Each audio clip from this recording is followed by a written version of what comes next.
So, hi Richard, hi everyone.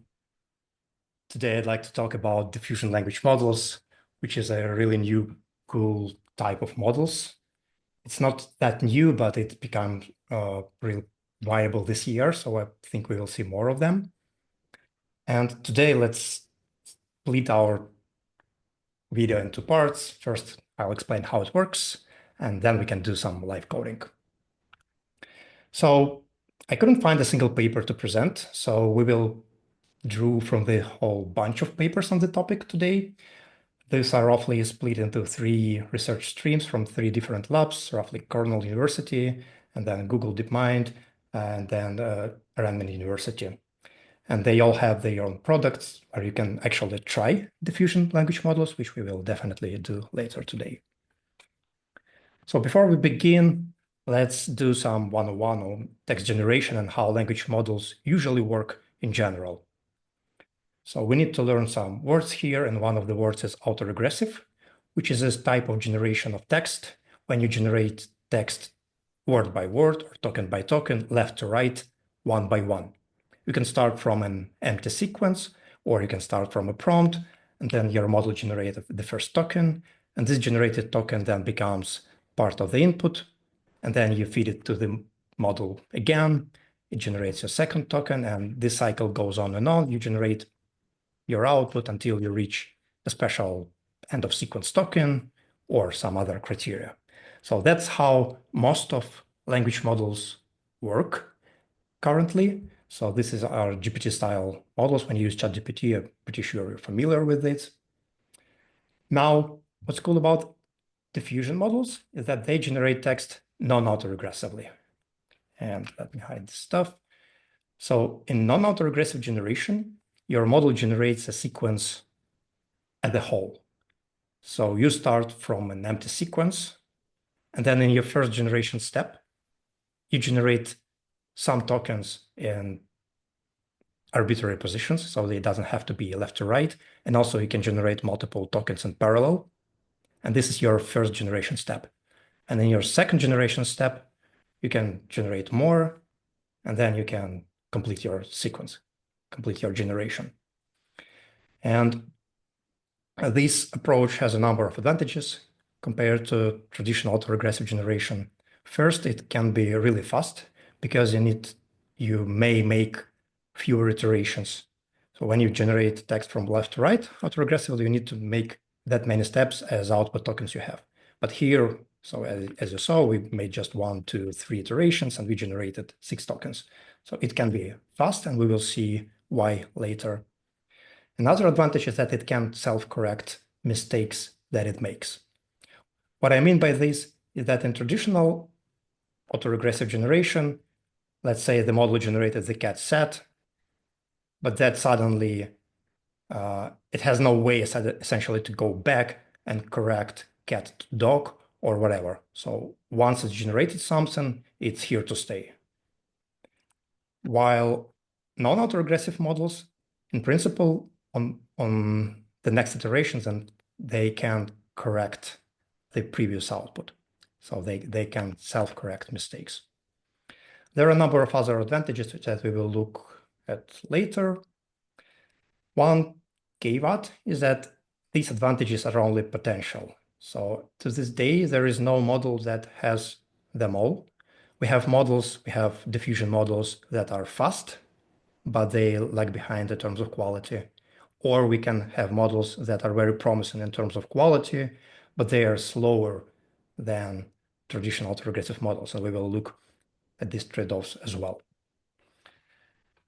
Okay, so this was about approaches to text generation, autoregressive, non-autoregressive. Diffusion language models is obviously models that implement the later approach. So let's talk into more details how they work. Diffusion language models, as their name imply, drew inspiration from diffusion models for image generation. And in here, the idea is that we have let's say an image, a clean image, and we can start adding noise to it, so just some random Gaussian noise, meaning that we just take a pixel and add a random value. So can be positive, can be negative. And we can do this iteratively until our image becomes a complete white noise. And this is called forward process or noising, where we take a clean input and we gradually bring it to complete noise. And then we can have a reversal process, which is denoising, where we start from the noise and we can train a model that tries to predict the original image. If you're familiar with computer vision, there are slight details. We're not trying to predict the original image directly. We're actually trying to predict noise that we will subtract from the pixels, but that's really irrelevant details.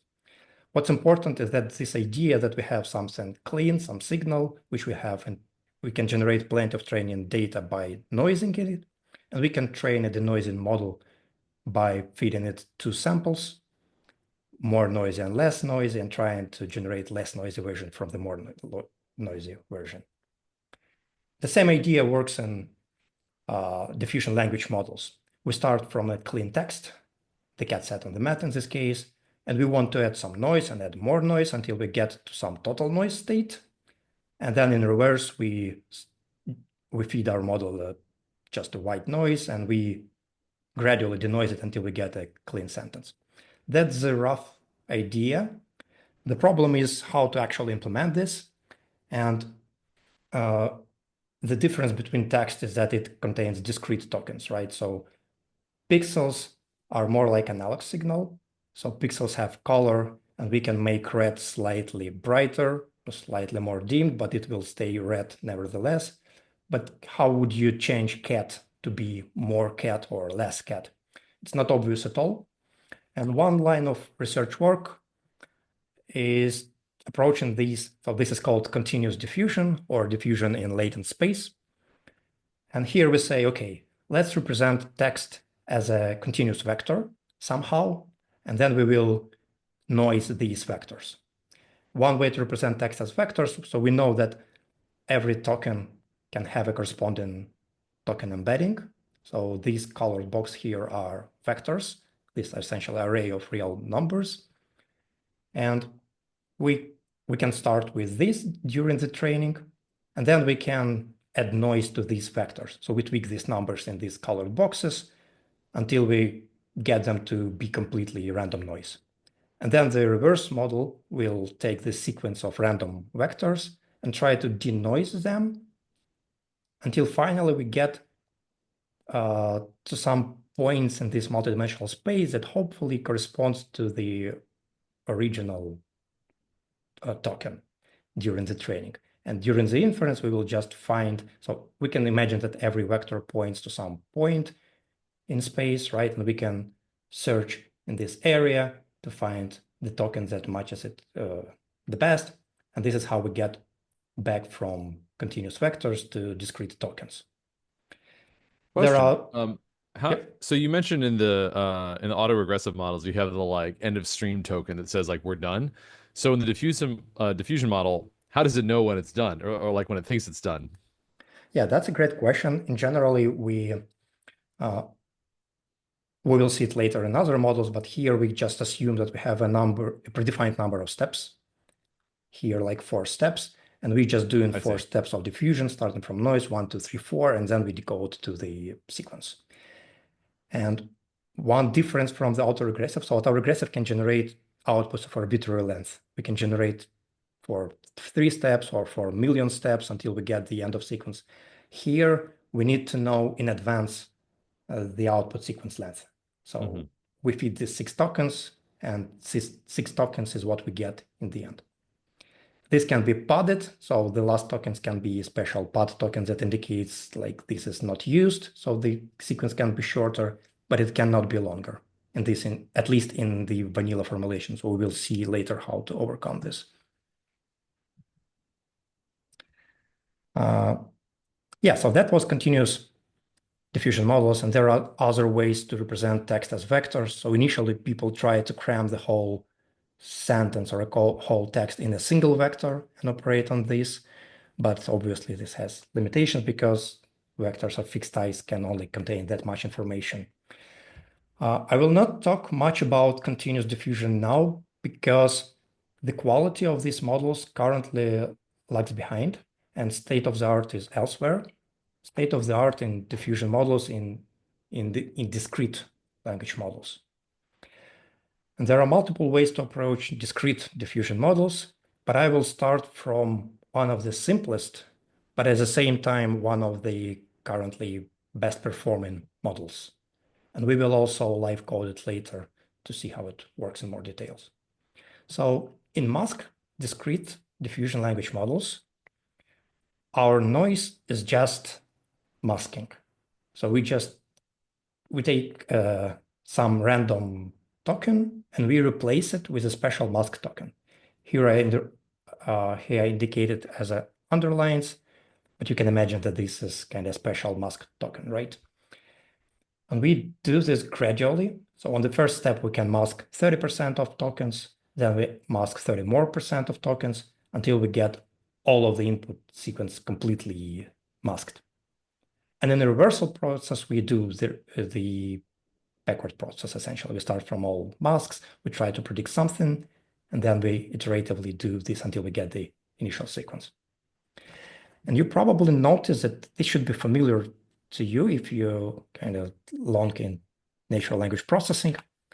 If you focus on just this first step or last step, depending on how you look, this is really close to what BERT does, right? So BERT is an encoder-only transformer model. It was released by Google, I guess, in 2018 or so. And it was a really breakthrough back then. It was more influential than GPT at the time.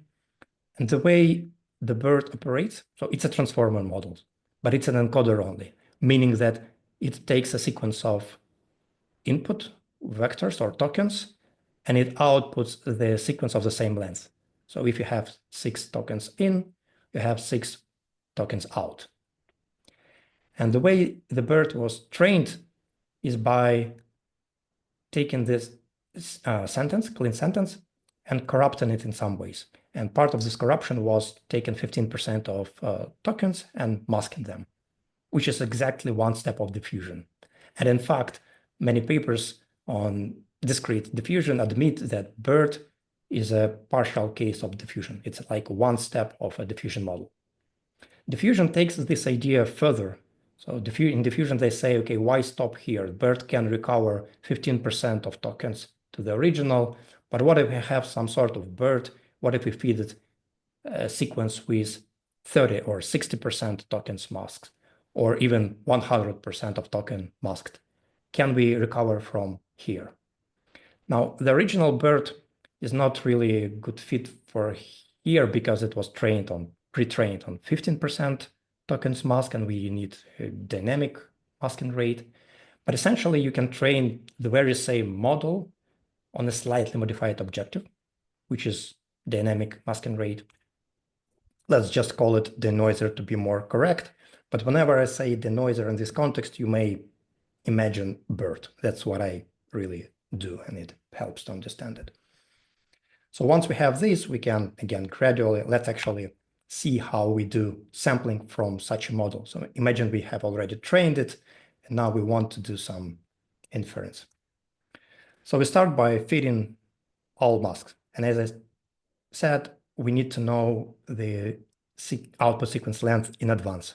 So let's make an assumption that we want to generate a sequence of length 6. So we have 6 mask tokens. We put it to the denoiser, and encoder-only transformer model, for every input token, it will generate an output, actually generates a probability distribution over the vocabulary. So for every place it will have, okay, what's the probability of the token his being on the first position? Or what is the probability of the word the or a or zebra or avocado or whatever on this position? And having this probability distribution, we can somehow decide that, okay, let's take token his and assume that it is our generated. And the simplest way to do this is just take the most probable token in this position. So this is called greedy decoding, right? So we can generate a sequence, and this sequence will most likely be nonsense because it's hard to generate a coherent sequence in just one step.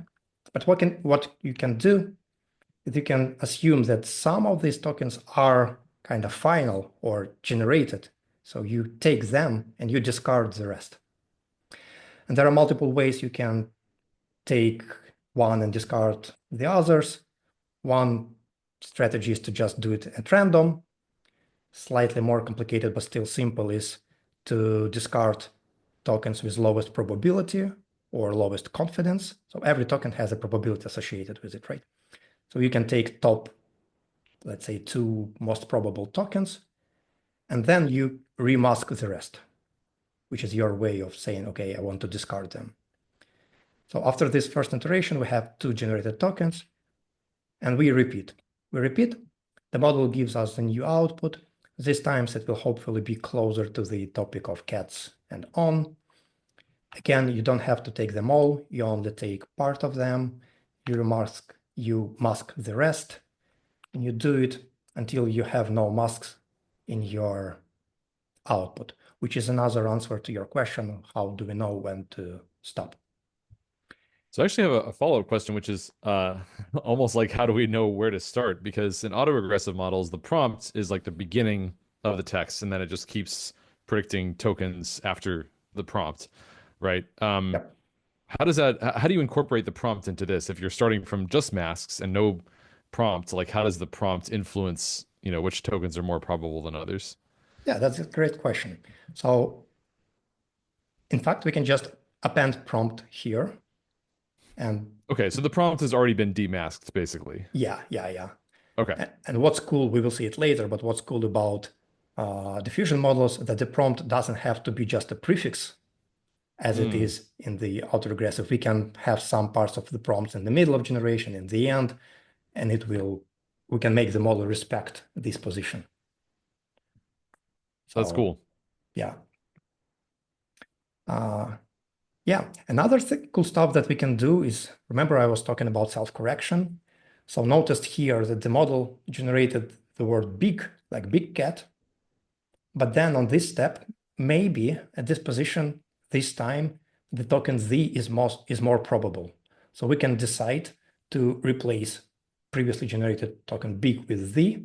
And this is how the model can do self-correction. So that's another kind of cool property of these models. Yeah, so that's how we do sampling. And again, we have live coding about it to see how it works in details. Having this basic framework, we have a number of choices we can make to make it more optimal. The first obvious choice is, what is our step size, diffusion step size? What do I mean by this? So on one extreme, we can try to generate the whole sequence in just one go. We start from noise, and we try to generate the output sequence in just one step. This would be super fast, but it's really hard for the model to do, so the quality will be terrible. On the other extreme, we can take as many steps as there are tokens. So we can essentially generate one token at a time, a step. And this results in the highest possible quality because the model, it results in the most coherent output, but it's also slow. Essentially, we go back to the autoregressive models, except that we now have more masking, so it actually will be more slower than autoregressive generation. The good thing is that we can balance quality with speed by choosing the step size that can be more than one, but less than the sequence size. And the smaller our step size, the larger number of iterations we make, and the slower our generation will be, but the higher the quality will be. So this is something that we can decide in the inference time. We don't have to retrain the model for that. This is something that we can decide based on the complexity of the task. I don't know whether your user is paid or not, or and so on. Something that we can do dynamically. Another option that you have is previously we were just unmasking a fixed number of tokens at each step, but it doesn't have to be this way. We can have masking schedules. And intuitively, when we start from all noise, it's harder to pick large number of coherent tokens because these tokens are mostly random. So we can, at early steps, we can only pick one or two, kind of few tokens. But then on the later stages, when our text is more or less formed, we can speed up and start sampling more tokens in parallel. So this again gives our nicer quality with speed trade-offs. People exploring different ways of doing this. Weighting loss is just a way of training this model more efficiently. So when training, we have this cross-entropy loss, right? We have some mask tokens. We have the correct answer for it. Model makes some prediction. We know we take the difference between what model predicted and the true output, and this becomes our loss. However, intuitively, not all mistakes the model make are equal. For example, if the model makes mistake here when the sentence is more or less formed, it's more severe. This error is kind of worse compared to the error at this stage, where we had all just chaos and we could generate whatever. So we can weight our loss to account for that, and this results in more stable training.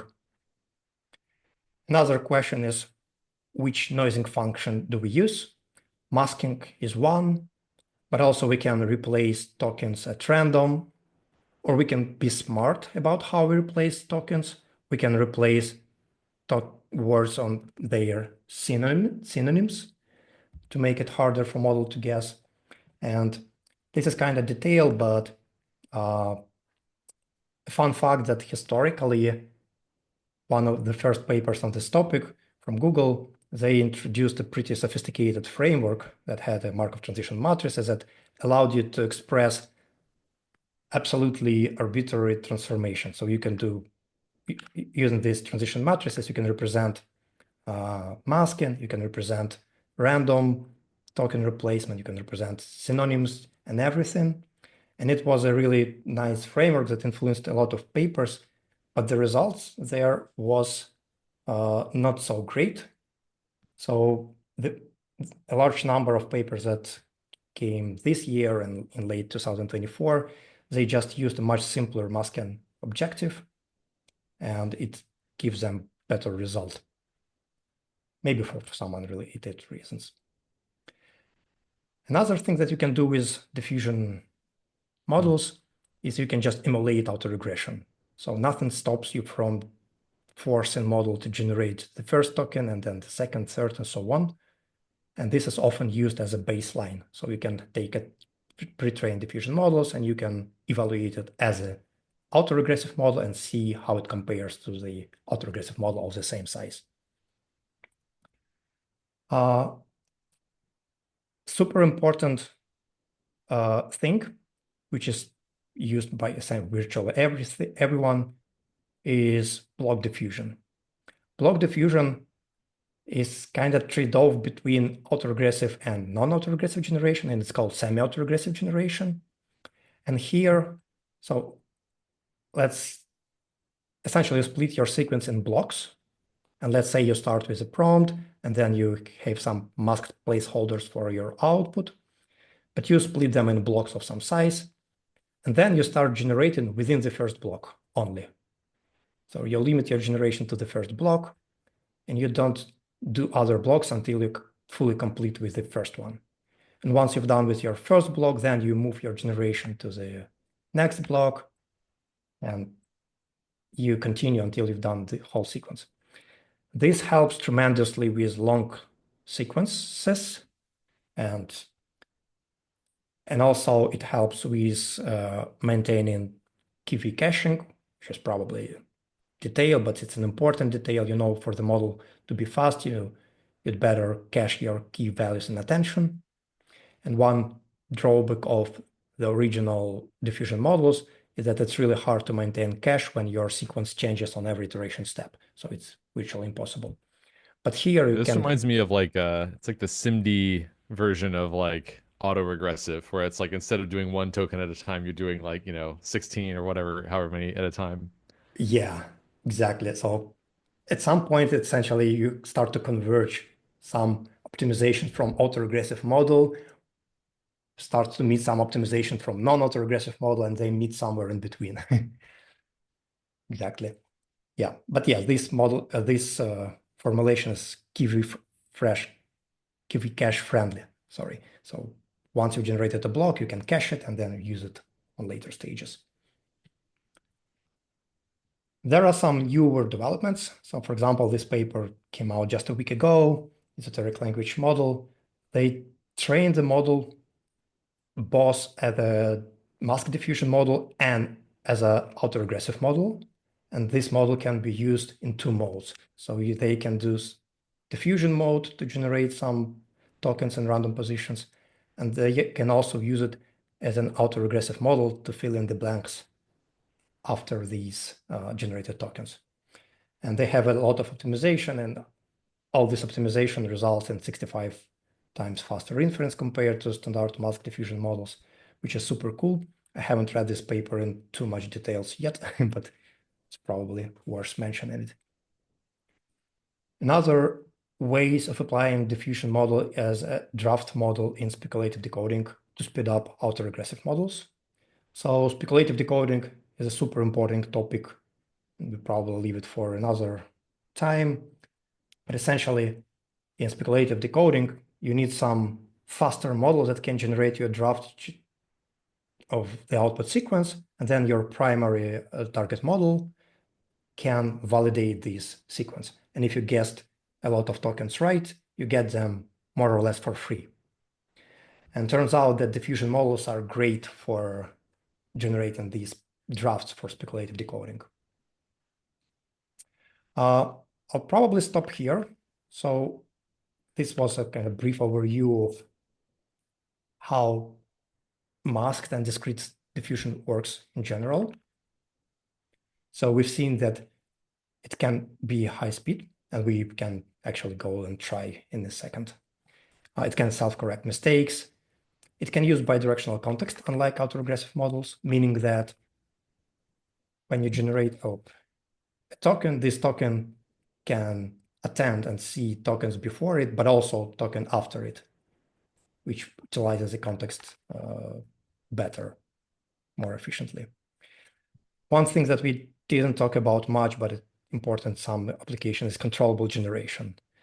So one way to control generation is to have prompt, not just a prefix, but have some parts of prompts in random places. But also we can have a classifier model that looks at the whole sequence and decides. Imagine like you can have a style classifier, right? That takes an input sequence and generates whether the style is formal or not formal. In order for this classifier to work, it needs to look at the whole sequence as a whole. And so it doesn't work well with autoregressive models. In autoregressive models, you need to generate the whole sequence and then you can classify it. But here, because on every step you can have some sort of approximation of your final sequence, you can run this classifier on every step, and it can be used to steer your generation towards the desired class.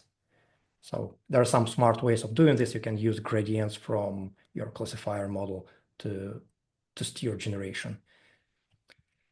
Again, generation order, it's probably not that important for natural text, but for program code and for other domains like DNAs and proteins, left to right order might not be the natural order. And non-autoregressive helps there when you can generate, and the model can learn essentially in which order it wants to generate.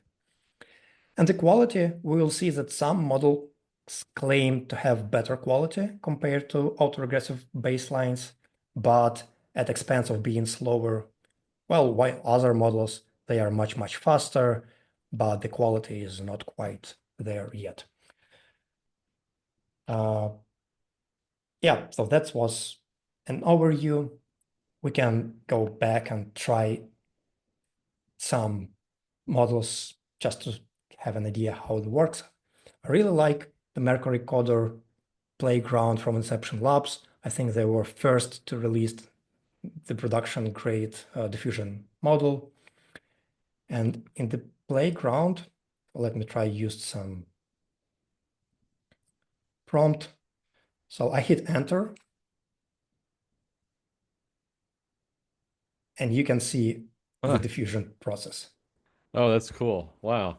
Yeah, Yeah, it does look like the image version of that where it's just yeah, it starts off with total gibberish and then it yeah, becomes less and less gibberish, yeah, as opposed to streaming in.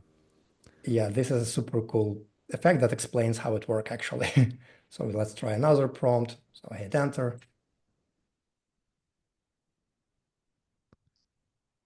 Yeah, that's really funny. Yeah, to be So I honest, wonder if hmm? so does it need to tell it since it's doing the masking, and that's at least in all the examples you gave, it was always you have the same number of sort of blanks to fill in, or like I don't know, like the number of tokens is kind of fixed. So I wonder, does it need to know, does the model need to know up front, here's exactly how many tokens you're going to end up with and start doing the masking?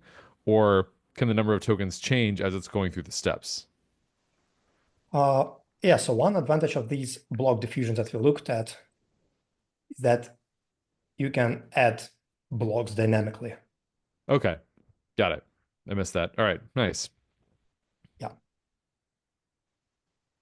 Uh, yeah, another model that is Google Diffusion is Gemini Diffusion. We can also look at this. So let's try generating something from this. And you can see like the speed at which it generates the output is just crazy. Like it's probably Yeah. not apparent in this case. Let's look at code. Yep. Let's try some other prompt.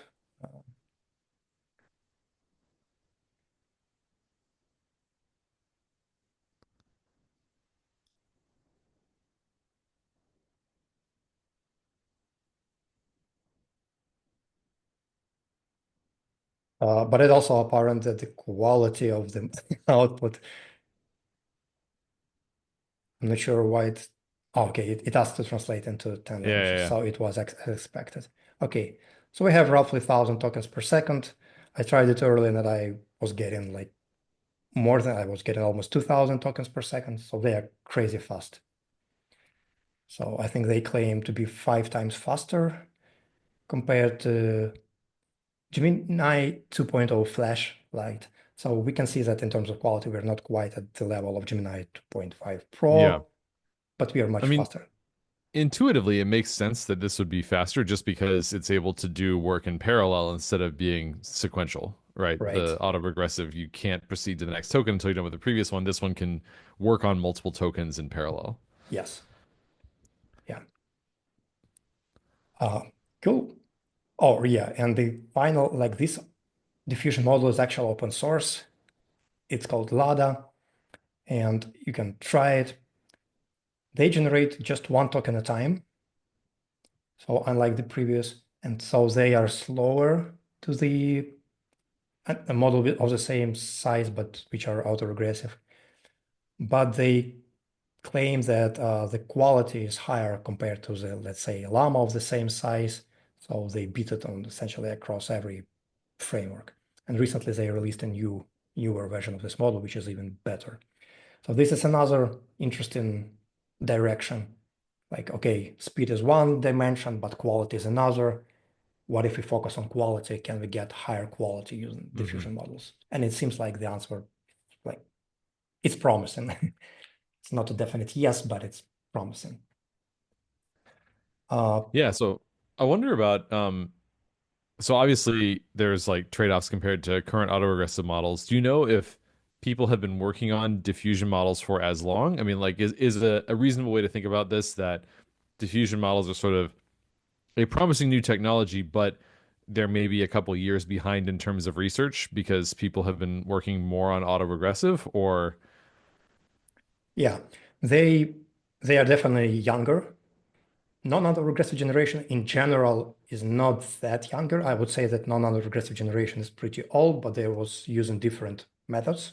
So in the, previously it was used for neural machine translation primarily, and there were different models. Diffusion models started to take off at 2020, around 2021 maybe, but then the Mhm. amount of work is not comparable to the amount of optimization, of tricks, of everything that went into optimizing autoregressive models. So the fact that they work as good as well as they do is kind of miracle to me. I mean, and I'm pretty sure that we will see much more development I mean, currently. that's how they all feel, right? To some extent. Yeah. It's just like it's surprising that you put in all this math and you get out, usable code. Um, I was just imagining, like, how we have that really cool streaming in, like when you're like watching the model like write code, it's like streaming in to Z in real time. Um, I was imagining a similarly cool thing for a diffusion model would be like, instead of just the actual random characters showing up, we could like blur them so it actually looks like an image, like they're like getting less Oh, and less blurry and they're coming into focus. nice. That'd be pretty cool too. Nice. Blur your actual noise, like black Right, pixels. yeah, it like looks just like an image, right? Yeah, and you gradually reveal your code. Yeah. Nice. Uh, okay, cool. So for live coding, I don't think we can train a model, but I do think that we can make an inference, uh, diffusion generate, and it can be, I don't know, to me, watching how something works from code is actually helps a lot. Oops, sorry. So let's try doing this. Diffusion generation, let's say, create a project. And we can use BERT as our kind of diffusion model proxy.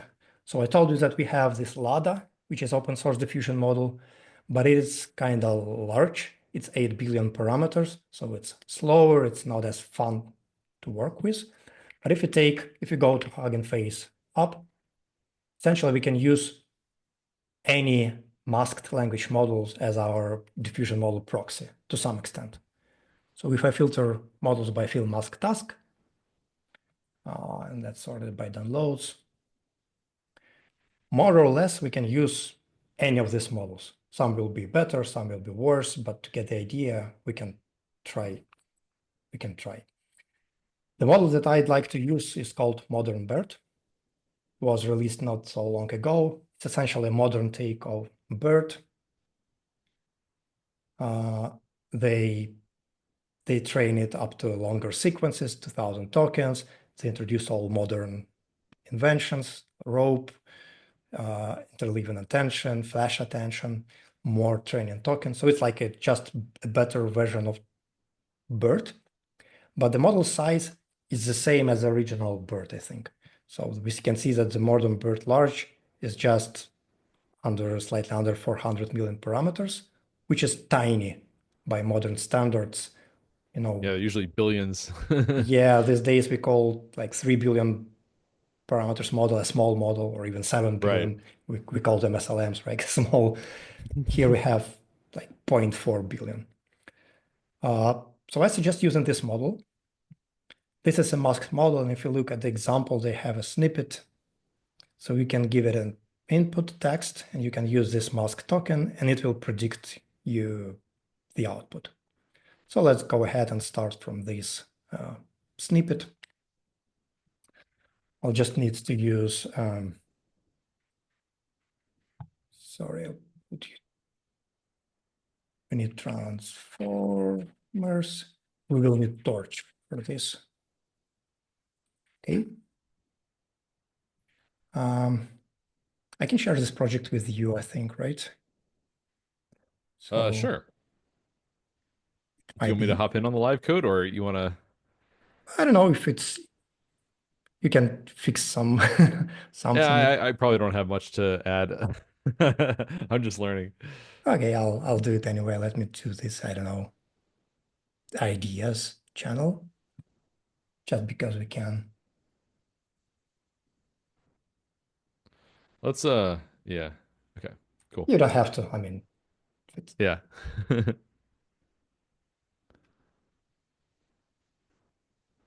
so here is our snippet. Let's try running it.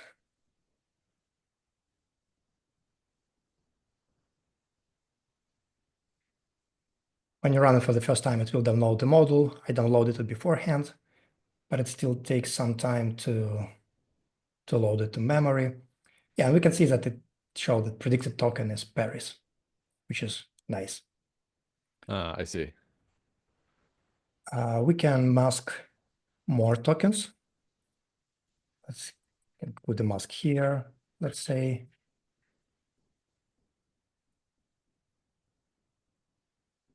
So now we want to see of in Paris. Yep.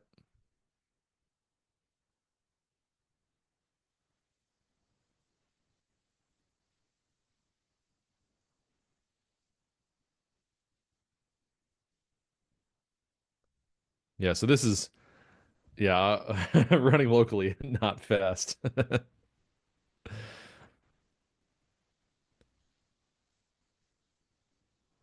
So can it only do one token at a time? Because I only see the of. Oh, you're muted. No, I mean, this is just a snippet that we've copied from the site. It just shows you the first token, Oh, I see. but actually it will, well, if you go, let me do this. Okay, so I can take the snippets. Uh, Put it here.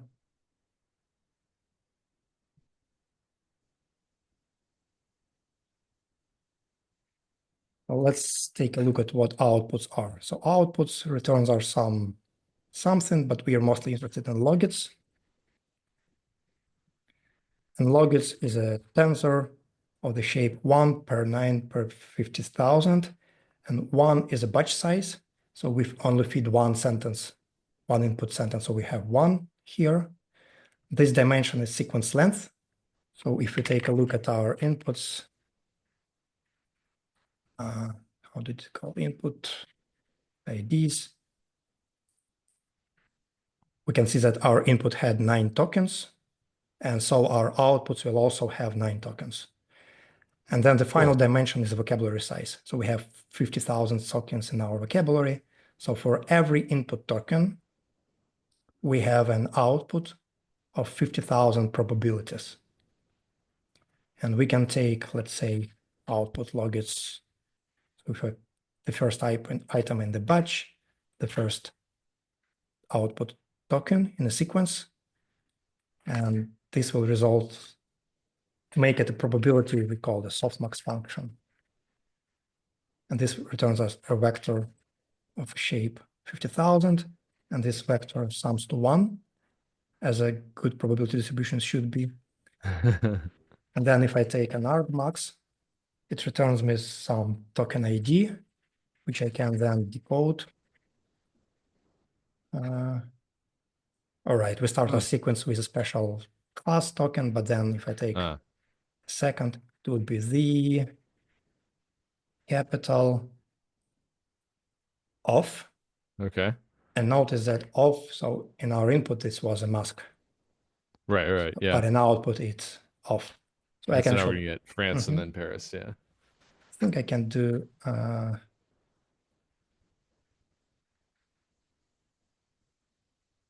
yeah, okay.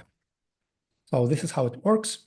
And let's change this snippet a little bit. Let's print every mask token, right? Not just one. So we can do this in vectorized versions, but they are harder to read. So let's make an old-fashioned cycle.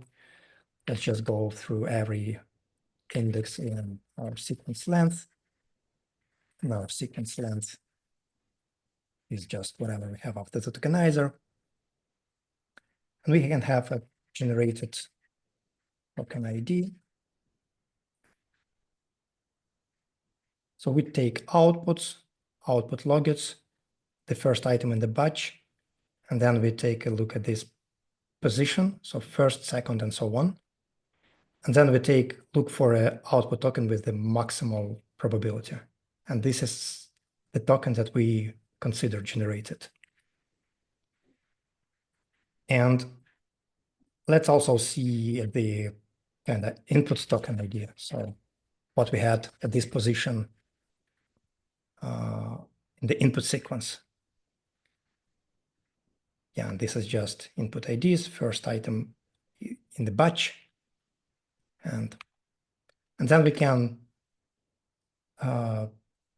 so if this was a mask, we want to unmask it with some probability. Probably not all of them, but let's for now unmask all of them. Otherwise, we just leave this token in place. So this way we kind of implement, this. Let's make the basic diffusion, mask diffusion. So what we want, if input token ID is tokenizer mask token ID, then we assume that it's generated. Otherwise, we do nothing. And by assuming it's generated, let's just modify our inputs in place. So we can go back to our inputs where we had mask before. This would be batch index, and we assign it to generated token ID. And after this, so this should unmask all masks in one go, kind of. Can then have something like yeah, let's run it. Cool. I will use the capital of France as Paris. Cool. And because we do greedy search, we always do argmax, we will always get the same result no matter how time we run this code. Yeah. So just out of curiosity, this is something that like would be kind of weird for an autoregressive model to do. I wonder what happens if we get rid, like mask out France. So it's like the capital mask. That's actually a good question. Let's say we have this, right? Oh, that, sure, yeah, right. Like capital of India is London. Okay. That's cool. what I was talking about. Like it's hard for a model to do it right because these tokens are more or less independent. They kind of Right, dependent exactly. between the layers, but this is not enough. Right, and that's what I was curious about, right? Is that it's like if it's doing them in parallel, then they can't know about each other, right? So it's harder for them to generate a coherent answer for both Right. at the same time. I Right. would have guessed, and apparently so. So let's do some iterations. Let's add iterative coding. That's how it should work. So first, let me actually move this to a function like generate diffusion, something like this, prompt or text, as we call it. And for now, this will be it. And that's just gonna, oh, I see. Okay. And we call it here. Yeah. So we have our inputs, outputs. So now we will have a cycle. Let's just start with while true. It's always a good idea. So we're gonna do multiple passes now? Yeah, yeah. Now we can decide how many masks do we want to unmask at every step. So we need to have a new parameter, something like step size. Yeah, so we could maybe fix this quote unquote bug, right, by just making it do 2 passes, 1 mask at a time. Yeah, exactly. Yeah.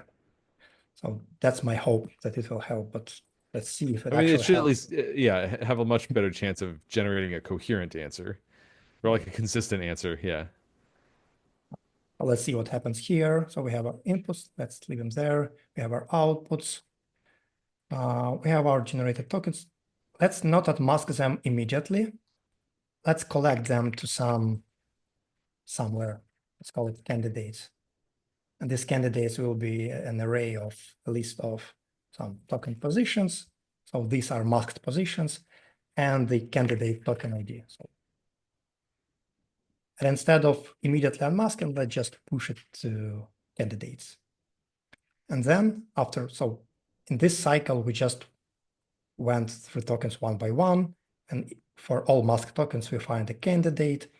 But then let's unmask just step size candidates. Cool. And for index, for now, let's do it at random. The simplest possible thing that we can do is to just random choices. From candidates, we take candidates randomly and we unmask them. And yeah, we print what we have. Let's try running this. Random not.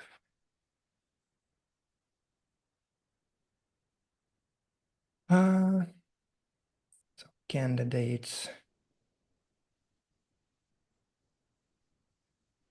Let's see. Input IDs. This is a batch dimension.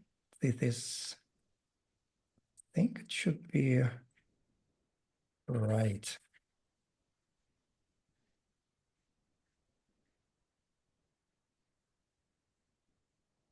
So we have 4.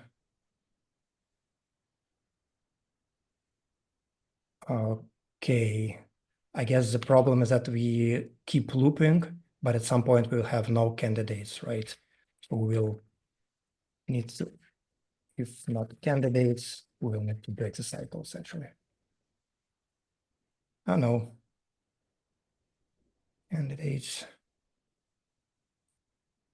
Well, it works up to a point, right? We see that capital F India is daily, Right. which is nice. Then candidates. Okay, we need to exit earlier before we actually sample. Another criteria would be to Oh, I exit. see. Because random dot choices Yeah, we have takes no from candidates, and if candidates. candidates is empty, then it can't Yeah, take anything and blows up. and probably we need to do this something like.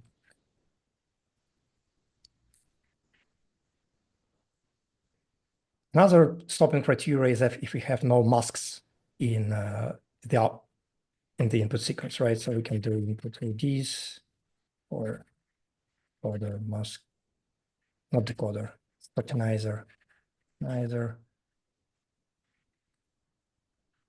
mask T, not an input, then we can exit because there's nothing else to unmask. Yo, something bad here.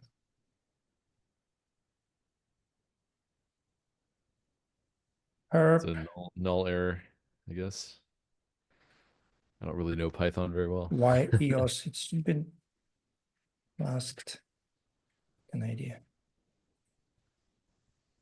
Oh, cool. It Oh, works. there you go. Cool. And Hey, look at that. Nice. because we pick the masked, which masks are masked randomly, we may have Right. different outcomes at this point. And it It's gets it also right. interesting that like when you rerun it, right, you get so the one that we saw that gave the incoherent output was it said India for the country and then London for the capital, which suggests that it thinks that both of those are pretty high probability answers for those two masks. And it's cool that like as you rerun it, sometimes it says India and Delhi and sometimes it says England and London, which I'm guessing depends on which of those two masks it like decided to try first. Because if it tries the London, like the city one first, it's like, oh, London is the highest probability, and then it fills in England based on the subsequent probability. And then if it chooses the country first and fills in that mask first, it fills in India, and then it fills in Delhi in the Right. second round. Yeah, that's how it works, basically. Yeah, very cool. But yeah, Cool. that's what we're seeing right here. Is yeah, in this one, it did fill in the city first, and I'm guessing if you rerun it a couple times, I'm guessing when it comes out with India, then the first mask is the one that gets filled in. Yeah, exactly. Cool. All right, mental model checks out with the outputs. Yeah. Okay, so we have the basic diffusion in place, and now we can just make a couple of extensions to have fun with it. And let's try something. Okay, the capital of is nice, but let's try something longer, like good You could also thing. try something funny like get rid of capital, like just like the blank of blank is blank. Just Is yeah, we can do this. Actually, to make it easier to experiment, let's do.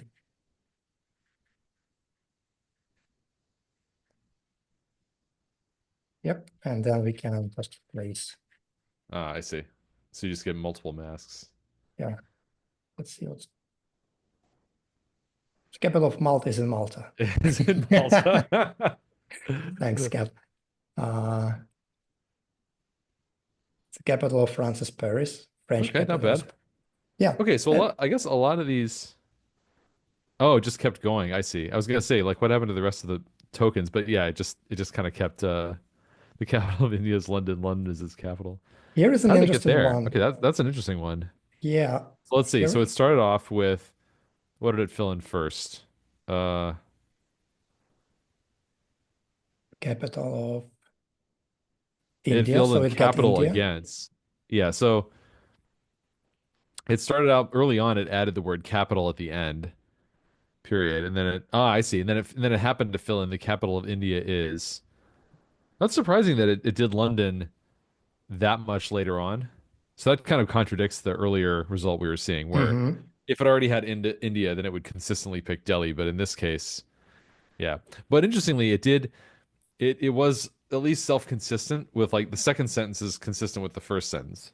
So after it had already masked in, oh, I see what happened. Okay, I missed this. Check it out. So if you look at the second to last one, it filled in London is its capital as a standalone sentence Oh, before it filled in that mask. And that okay. therefore it's like, oh, I guess so it's trying to, well, metaphorically, it's trying to make the first sentence be grammatically fitting with the second sentence. So it's grammatically accurate, but not factually accurate. Yeah, yeah, that's what That's happened, funny. probably. Yeah. Because, yeah, I mean, like, probability wise, if you're looking at the probability of, like, what is the probability that that word, whatever's in the blank where they put London repeats where the mask is, it's going to be very high for all sentences because generally speaking, that's how that sentence structure works. You say the capital of whatever is blank, blank is its capital. And Yeah, so it's like, oh, I guess if London is its capital, then that must be what goes there.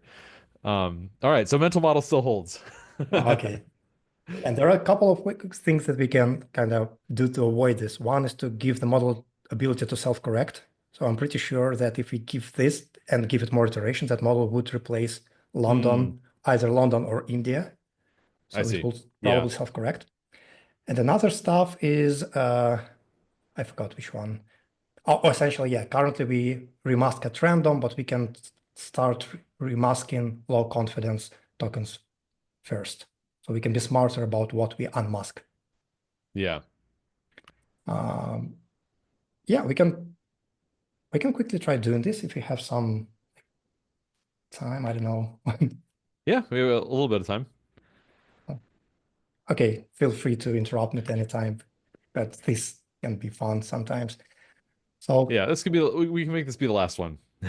yeah, it should not be long. So one thing is we can do is to unmask uh, high confidence first,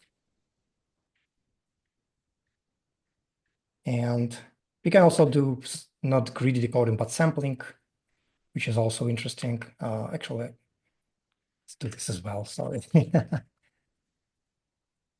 So sampling is easier. We just replace argmax with, so we will need props, probabilities, and for that we will need softmax, right? And then we can do just multinomial. Yeah, and this way we'll have different outputs every time.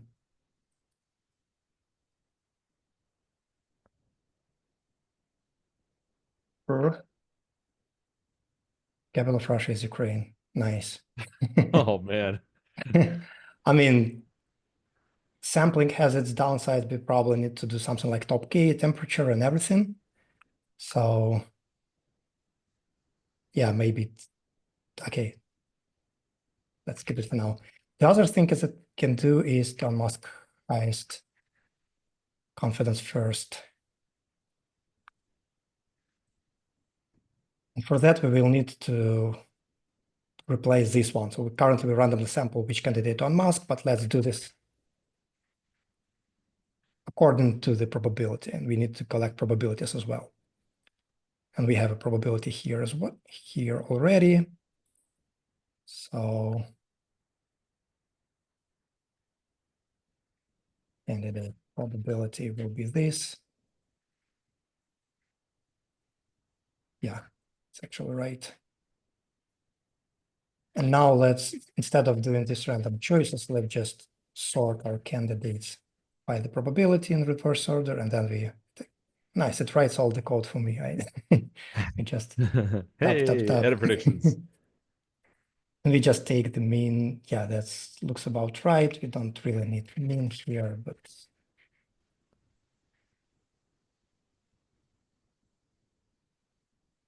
so currently we start from the higher confidence first.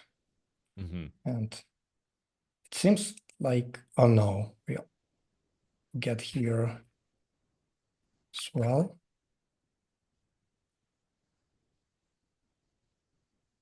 Okay, let me do something final, which is let's try do this prompt, which is not as straightforward.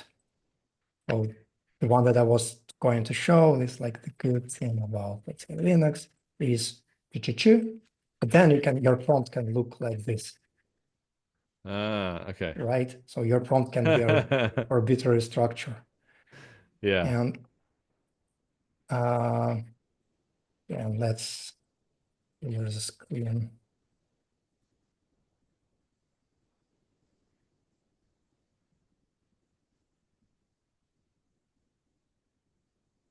So we have something. Wow.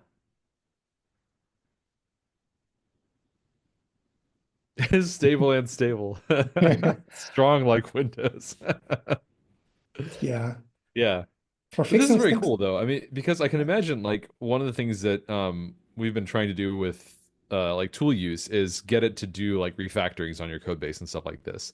And a use I can imagine for this is if you can find all the sites in the code where like, okay, here, and here are all the like identifiers that need to be changed, and we can find that deterministically, then we can just go to the model and say like, okay, what do you think goes in all of these different slots? I can see this being able to do that kind of transformation much faster than an autoregressive model, especially if the each of those transformation sites is relatively independent from one another. Right. Um, so that's really cool. Right. Nice. Okay. Well, Lexi, Yeah. thanks for teaching me about all this. This is like my first introduction to diffusion models, and I definitely understand like where the excitement comes from. I'm excited too. Like it seems like the potential for performance and also different use cases seems really high. I guess we don't have any way of knowing like on what timeline these will be competitive with the current autoregressive large language models in terms of like code output quality and so forth. But yeah, it definitely seems really, really promising. Very exciting. They are. Yep. Thanks. Thanks for listening All to right, me. we'll see you on the next one. See ya. Bye.